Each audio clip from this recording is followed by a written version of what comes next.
If you were going to redevelop an Air Force base, who would you call? Governor Carroll Campbell called this morning's guest. You'll meet him coming up next on Carolina People.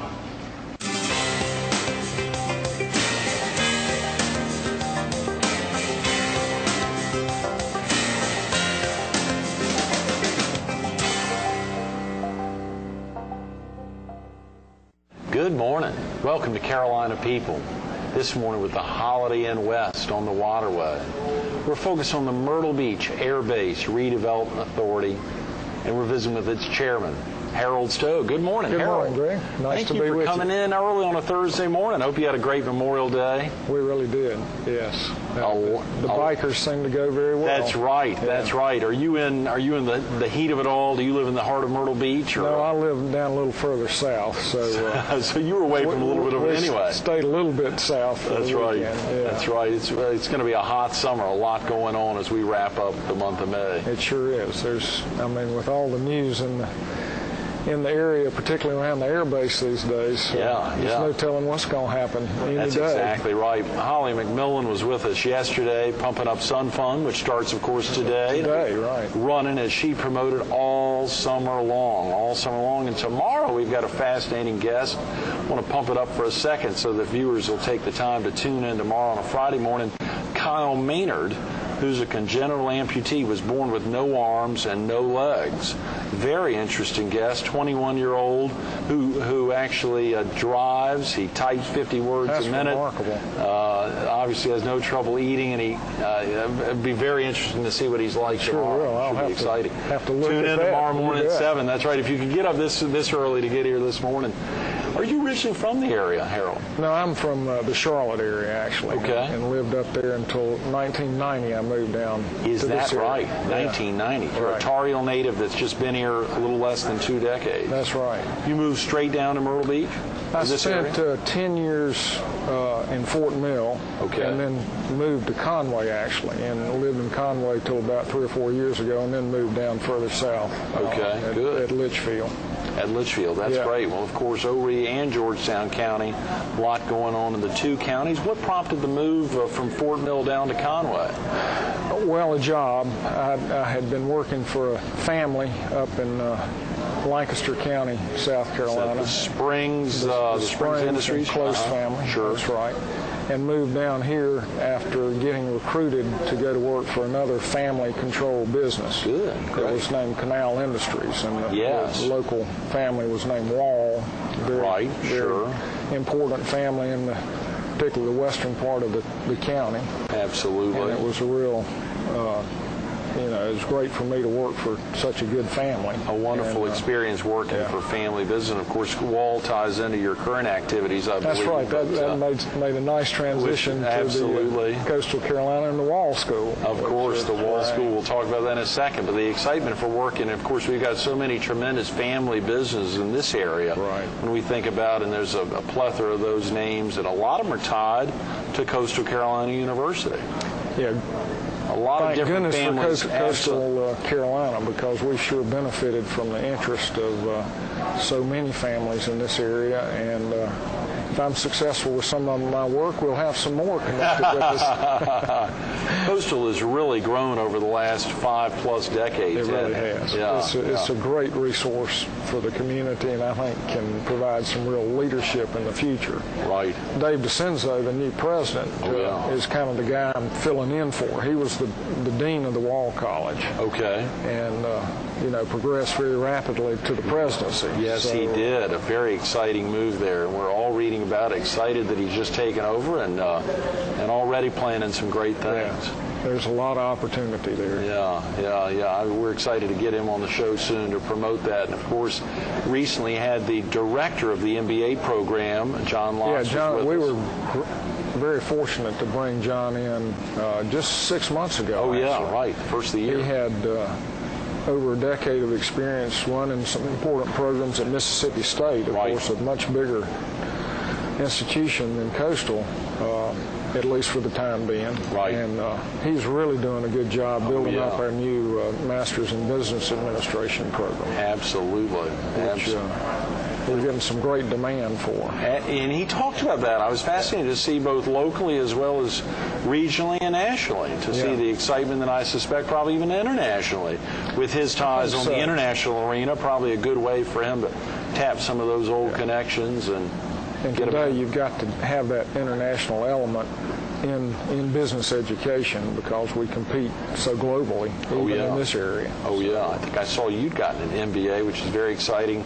Probably did the Wall family have some tie to Harvard Business School as well? Was there any tie in there? Did Craig Wall? Craig went to Harvard a few years before I did. Right. And interestingly, both his youngest son and his youngest son's wife just finished Harvard Business School within the past 2 years. Is that right? Yeah. That's great. Following in some level of a family tradition there, which is a wonderful thing, and some exciting graduates of that to business school there.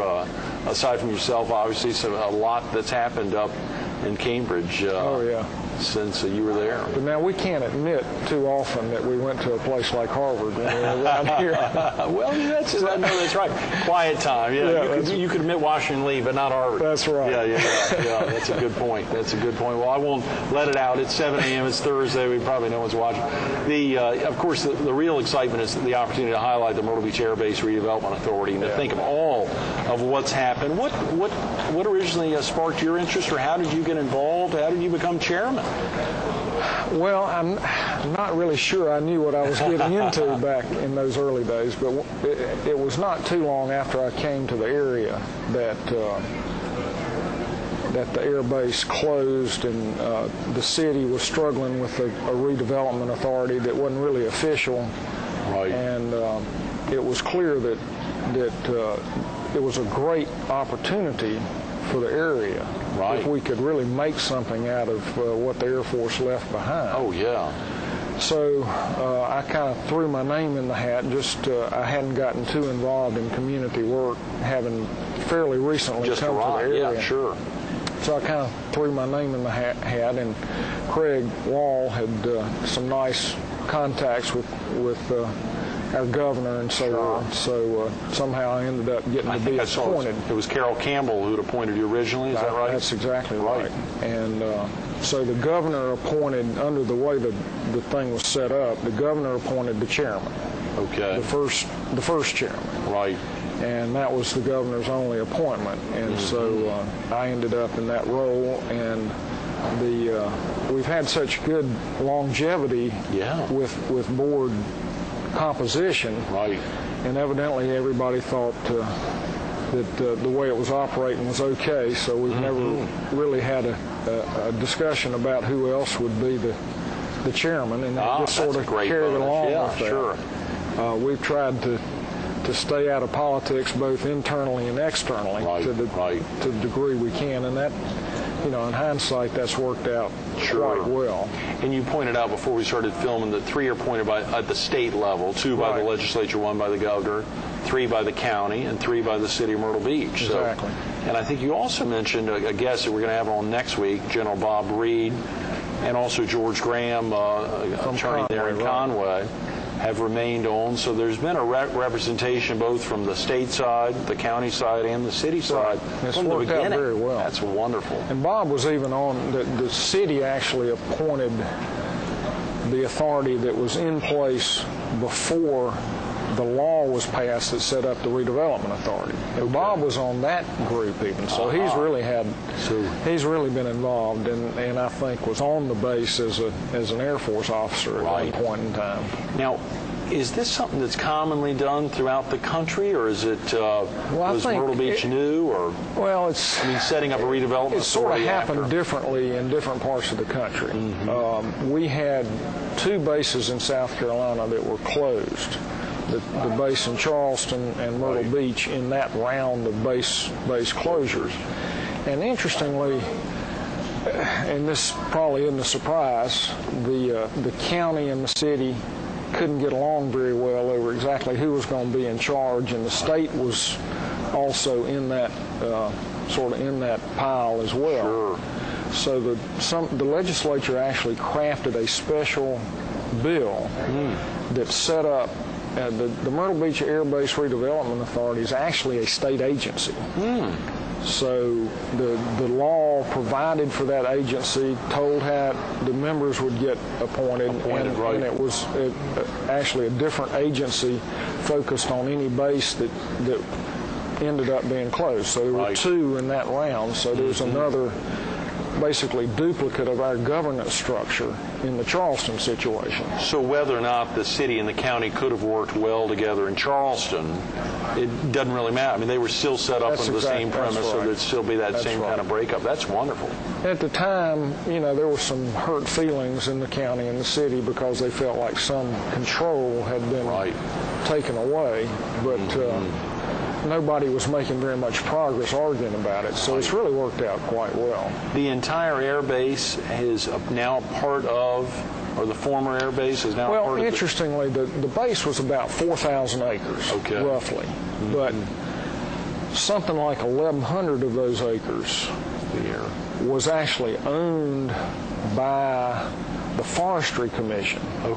And the reason was that in the 80s, the Air Force traded land up at Sumter Air Force Base that was owned by the Forestry Commission. They traded it for more land at Sumter to expand that base. Sure, that's fascinating. So part of the base here was actually owned completely differently. The rest of the base, interestingly, the base authority didn't own it. We had the authority to help the Air Force redevelop it, but we had to buy it from the Air Force. Is that at appraised value. And that had to happen in Charleston as well? Exactly. Sure. Now, there were a lot of other entities who had a crack at getting base property for free through public benefit conveyances. For example, the golf course, we worked around and got that, in essence, given by the Air Force to the city. Sure. And so that the city didn't have to pay for that. I love it.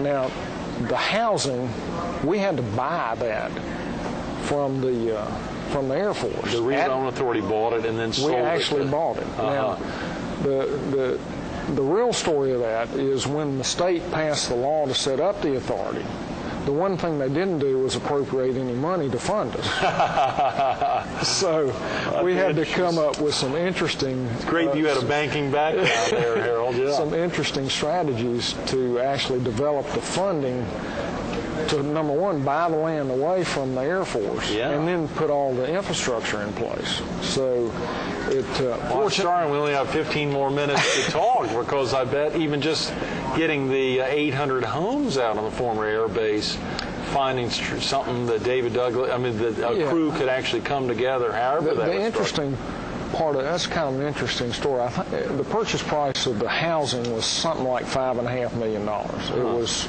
$10,000 or $12,000 per unit is what it worked out to be. The problem was, though, each unit needed about $20,000 a unit just to make them livable, because they hadn't been occupied in 3 or 4 years. Well, we didn't have another $10 million. So, and I'm not sure where the idea came from, but the idea got to the table that we would, in essence, buy it and lease it. We would buy it with a mortgage that we gave the Air Force. And the base lease term would be enough money to make the mortgage payments. I love it. And then if the renting of it was a success, then we kind of had an override on some, and that could give us some extra money. And we went along like that for a number of years, because the other rule that we got is if we, in essence, flip the property and make a big profit, we have to send all that back to the Air Force. Oh, no. You're kidding. No. So, and that went away with time. And I think 5 years was the time. So we were either wise or lucky, probably lucky, in the timing of the whole thing. And the Douglas Company did just a great job of renting it, and then subsequently seeing the opportunity to convert it into condos. 800 so condos. They actually got very anxious to buy it so they could do the conversion work.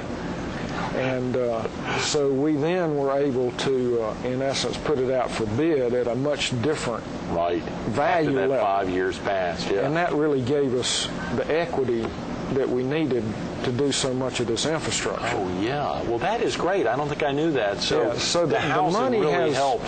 Yeah. Mm-hmm. And so the Air Force has really gotten, I guess the Air Force has gotten $12 or $15 million from selling the land to us over the time. Right, right. And, we've been able to pay that plus put in, I don't know, $25 or $30 million worth of infrastructure. Or more, yeah. We had money to put into the new air terminal. I remember. And, was it $5 million or 10, actually. $10 million.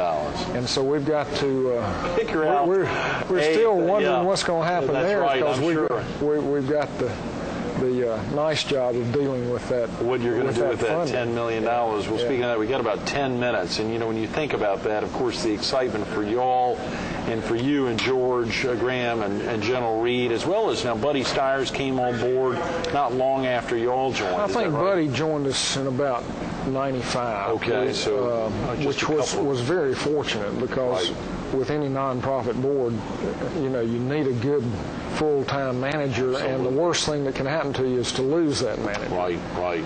And Buddy had experience. He'd managed other base operations while he was in the military, so he was the perfect person.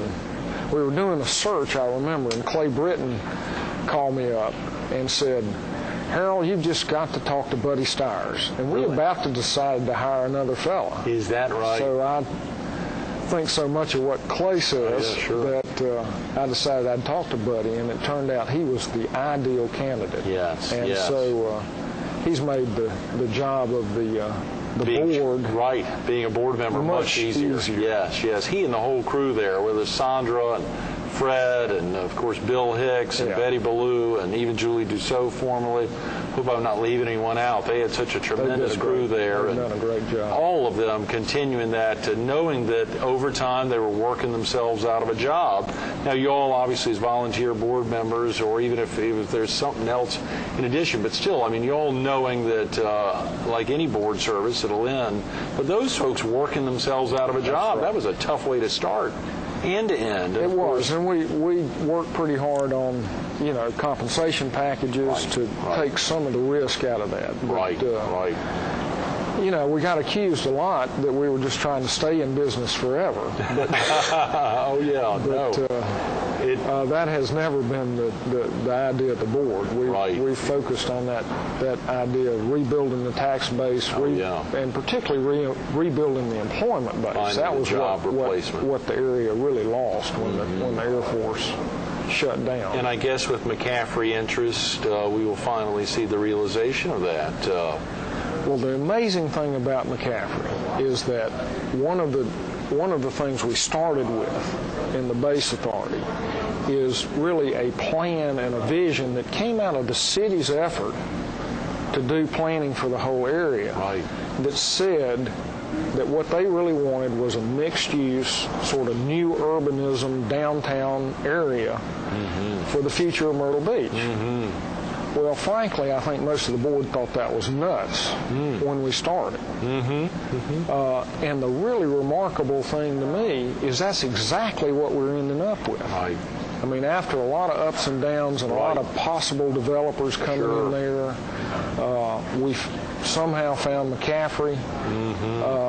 15 years ago, if you'd asked Jack Walker to describe the developer they'd like to take over the heart of the air base, it would be McCaffrey. Oh yeah. And I think that's just an amazing... It is amazing. And, of course, a lot of viewers, and whether we filmed out there, had we filmed out there 10 years ago, they may have gotten a sense when you were going to meetings and you see the barracks and you see these old, essentially dilapidated, at some level, some of the buildings not in too bad shape, all with great infrastructure, but thinking, how is this going to turn into what Jack Walker and Tom Leith and any numbers of active city council persons are thinking about?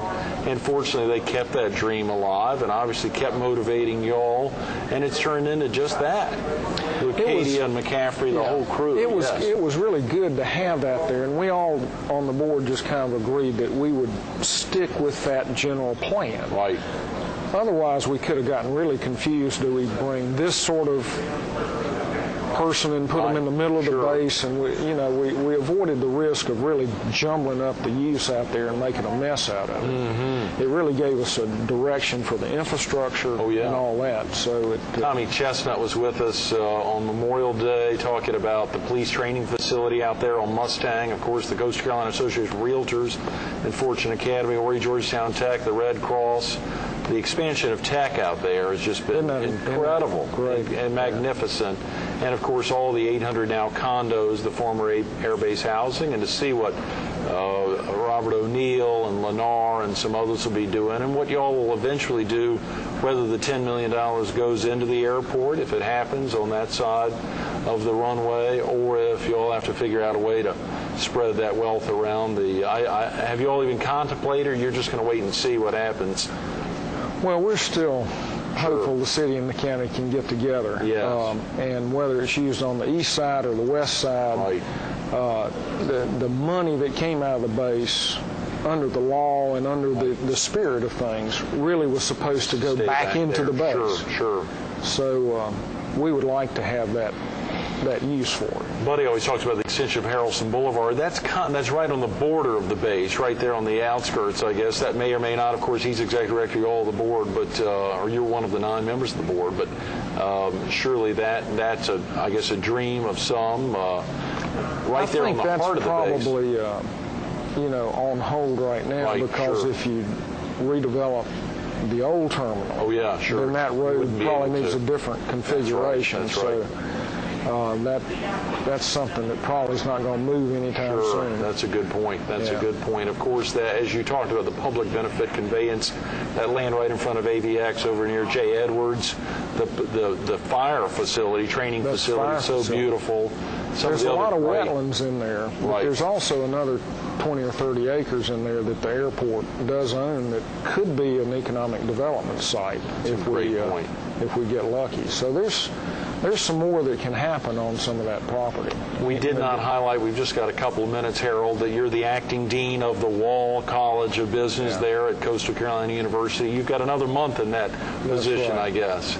Yeah, that's been a great experience, too. I had been doing some volunteer work there with the Wall College, and when Dave DeCenzo got promoted, he asked me to step in and sort of keep, particularly the development work, sort of keep the momentum there. And it's just been a joy for me to be connected with those kids. There's so much potential and so much energy in those young people to see what they can accomplish and what they're likely to bring back to this area. Absolutely, and you're interfacing with undergraduates and now graduate students. That's exactly right. That's tremendous. Yeah. And our graduate students, we've got some 40-year-old graduate students. Right, and some great professors, and great both undergraduate and graduate professors, even some of them overlapping, which is very exciting. Right.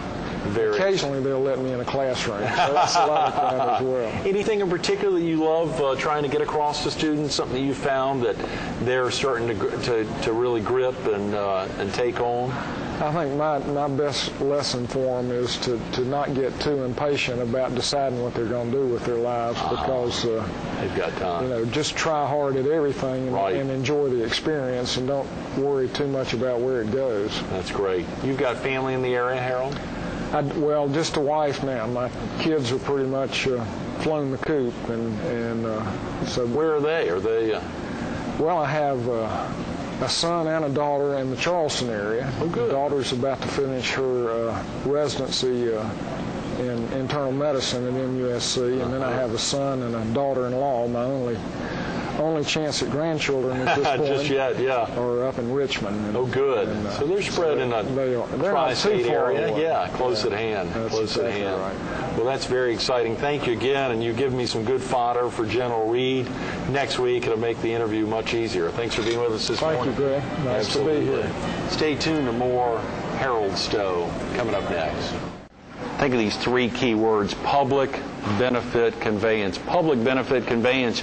You didn't think you'd wake up on a Thursday morning and be hearing those 3 words: public benefit conveyance. Think about the tremendous beneficiaries here: the county, the city, of course the Coastal Carolina Association of the Red Cross, so many folks throughout Horry, Georgetown Technical College. If you take the time to get on Faro Parkway, either from the former back gate or from the former front gate of the Air Force Base, you'll see public benefit conveyances in example all throughout this beautiful 3-4 mile stretch of Faro Parkway, driving through some incredible tracts of land which will turn into a thriving urban village in years to come. In addition, how often do you see a political appointment by a Republican governor that's reappointed by a Democratic governor that's reappointed by a Republican governor? It doesn't happen often. You've got to have some level-headed, even-keeled folks where that would actually take place. It happened here. Harold Stowe, the first chairman of the Myrtle Beach Air Base Redevelopment Authority. Normally in the morning we're giving out a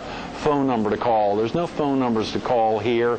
The excitement has occurred over the last 14 years as the Myrtle Beach Air Force Base has been redeveloped, and this amazing group doing so much day in and day out to make a difference for this tremendous area.